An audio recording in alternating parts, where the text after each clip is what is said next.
There is a silent cry in the earth. It doesn't come with thunder, and it's not always heard by the ears of men, but it echoes in boardrooms, in bedrooms, in churches, in kitchens, and even in the womb. It's the cry of a woman, not because she is weak, but because she has learned to be too strong. And strength, when forced in silence, becomes suffering. There is a kind of pain that a woman carries that no one sees, not because it isn't there, but because she has mastered the art of hiding it. You see, a woman can be bleeding emotionally and still cook dinner. She can be grieving in her soul and still show up at work with a smile. She can be dying in her heart and still raise children, support a husband, lead a company, and serve a community. That's not just strength. It's a divine complexity. When God created the woman, he pulled her out of the side of the man, not from the head to rule over him, not from the feet to be trampled by him, but from the side to be close to his heart. But when the heart she was meant to stand beside wounds her, misuses her, or neglects her, she suffers not physically first, but spiritually. The greatest pain of a woman is not what she experiences in her body, but what she carries in her spirit. A woman's pain is often unspoken because society teaches her to endure, not to express. Be quiet, they say, be strong, be submissive. But submission without recognition becomes suppression. And when suppression lingers long enough, it becomes depression. That is why some of the strongest looking women are the most wounded, because they were told that to be valuable, they must not break, they must not feel, they must not speak. But let me tell you this, God never intended for his daughters to suffer in silence. The same God who saw Hagar in the desert, the same God who listened to Hannah's whisper in the temple, the same God who raised Mary to carry the Redeemer. He sees your unspoken pain. He knows what no one else knows. He hears what you cannot even say in prayer. He bottles your tears and translates your groans into prophecy. The pain you carry is not a curse, it's a signal. A signal that there is more in you than what has been extracted. A signal that something divine is being formed in the darkness of your soul. Purpose is often born in private pain. A woman doesn't need pity. She needs purpose. She needs to know that her pain is not pointless. And when God gets involved, pain becomes the womb of transformation. To every woman under the sound of my voice, your silence has been loud, but your healing will be louder. God is not finished with you. Don't let the betrayal define you. Don't let the rejection label you. Don't let the rejection label you. Don't let the rejection label you. Don't let the abuse become your identity. You are not what happened to you. You are what God designed in you before the foundation of the world. And to the men, let us not be blind. Let us not walk in authority without empathy. The woman beside you is not just your partner, your wife, your friend. She is a carrier of divine assignment. If you wound her, you are damaging destiny. If you neglect her, you are rejecting the incubator of vision. God built her to multiply what you give. If you give her pain, she will multiply sorrow. If you give her honor, she will multiply peace. The unspoken pain of a woman is not her prison. It is her platform. For from her womb, not just the physical one, but the spiritual one, comes life, vision, nations, movements, and legacy. But first, she must be healed. And healing begins when truth is spoken. A woman's pain is often internalized, not expressed. You see, one of the greatest deceptions in our world today is that silence means strength. But many women have been taught by culture, by religion, by experience, that to be silent in pain is noble. So she tucks her wounds behind her responsibilities. She hides her heartbreak behind her duties, and she suppresses her voice because somewhere someone convinced her that speaking up makes her less virtuous. But what happens when emotion has no outlet? It begins to rot on the inside. Her soul begins to decay in private while she performs in public. She can serve, succeed, and smile while silently bleeding. And the tragedy is, nobody notices, not because she's invisible, but because she's become so good at pretending. She's learned to cry in the shower, to pray with a broken heart, to sit at tables where she's not heard, to carry burdens no one ever thought to help her lift. She's the first to show up and the last to be asked, "Are you okay?" And because she internalizes everything, she doubts herself. She begins to believe that maybe this is just how life is supposed to be. But let me tell you something. God did not design you to carry what you cannot release. What you suppress will eventually express itself, either in your body, your mind, or your relationships. That's why we're seeing so many women strong in the spirit, but weary in the soul. because strength without outlet becomes exhaustion. You were not created to be a container of pain, but a channel of purpose. Your silence may have protected others, but it's destroying you. And it's time to stop dying silently in rooms where you were sent to bring life. She carries generations of emotional and spiritual burdens silently. I want you to understand something deep today. When a woman is wounded, she often carries not only her own pain, but the unresolved pain of her mother, her grandmother, and the women who came before her. She carries the trauma that was never talked about, the abuse that was covered up, the silence that was passed down like an heirloom. Many women are living in cycles they didn't start, but they're paying the price for them. She's fighting battles in her soul that didn't begin with her, but they're demanding her energy, her peace, her identity. Because no one gave her language for her pain. She learned to live with it because no one gave her permission to break the pattern. She learned to survive it. And this is the tragedy. A woman can be in bondage to a burden she never chose. She can be shaped by beliefs that taught her to shrink, to stay quiet, to submit even when her spirit is suffocating.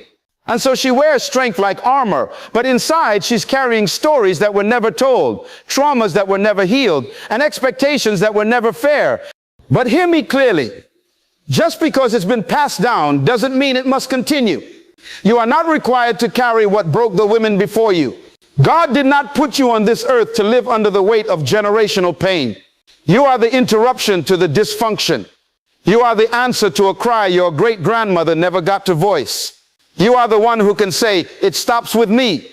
And until you recognize the weight you've been carrying, you won't realize the strength God has already placed within you to lay it down. Unspoken pain often stems from broken identity and lack of purpose. You see, when a woman doesn't know who she is, she becomes vulnerable to everything that tries to define her.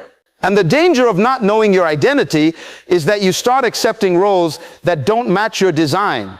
You begin to live from the outside in, performing for approval, bending to expectations, conforming to survival, rather than living from the inside out, from the image of God that was placed within you before the foundation of the world. When a woman's identity is distorted, her purpose becomes unclear. And when her purpose is unclear, pain becomes her interpreter. She starts making decisions not based on vision, but on wounds. She chooses relationships not because they align with destiny, but because they temporarily numb the ache of emptiness. Her silence isn't just about strength, it's about confusion. She doesn't speak, not because she doesn't want to, but because she doesn't know who she is without the pain. Her broken identity becomes her normal, and normal becomes her prison. But you were not created to be confused about your value. Your worth is not determined by who stayed or who left, by what you did or what was done to you.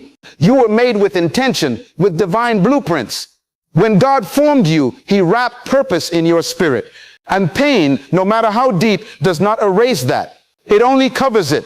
But when you begin to uncover who you truly are, when you see yourself the way your Creator sees you, your pain starts to lose its power. Because now your identity is not rooted in performance, but in presence, not in the approval of others, but in the assignment of heaven. Culture teaches women to endure, not to heal. From the time a girl is young, she is taught how to smile through discomfort, how to stay quiet when her spirit wants to scream, how to fix everyone else while ignoring the cracks in her own soul. She is trained to be strong, but not whole. Society applauds her ability to carry the weight, but it never asks what it's costing her to hold it all together. And so she learns. Endurance is celebrated, but healing is neglected. We have created a world where a woman's strength is measured by how much pain she can tolerate, not by how deeply she can be restored. We've made it acceptable for her to suffer in silence as long as she performs well in public. She can be a wife, a mother, a leader, a servant, and still be bleeding internally. But as long as she shows up, no one questions the bruises beneath the surface. That is not the kingdom of God. That is the conditioning of culture. Endurance without healing becomes a silent form of bondage. And some women have been enduring for so long that they've mistaken it for identity. But God didn't call you just to survive. He called you to be whole. He didn't send you into the world to carry everyone else's wounds while neglecting your own. He created you to flourish, not just to function. Healing is not weakness, it is wisdom. Restoration is not a luxury, it is a requirement for divine purpose. You cannot pour from a soul that has not been mended. You cannot give what you have not received. And God is not glorified in your exhaustion. He is glorified in your transformation. God did not create the woman to be silent in her suffering. When God formed the woman, He didn't design her to be a background figure in the story of creation. He breathed into her the same breath, the same spirit, the same purpose. She was not made to merely endure. She was made to express, to influence, to reveal the nature of God in a way that only she could. Silence in suffering was never a part of her divine assignment.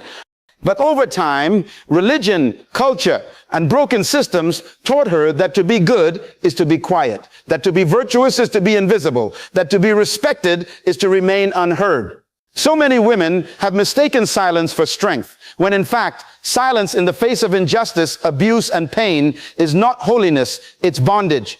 The God who gave you the ability to carry life in your body also gave you the authority to speak life with your mouth.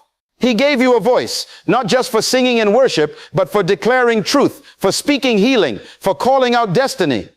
When a woman suffers in silence, the pain doesn't disappear, it deepens. And the longer it's buried, the more it begins to shape how she sees herself. She starts to confuse quietness with worthiness.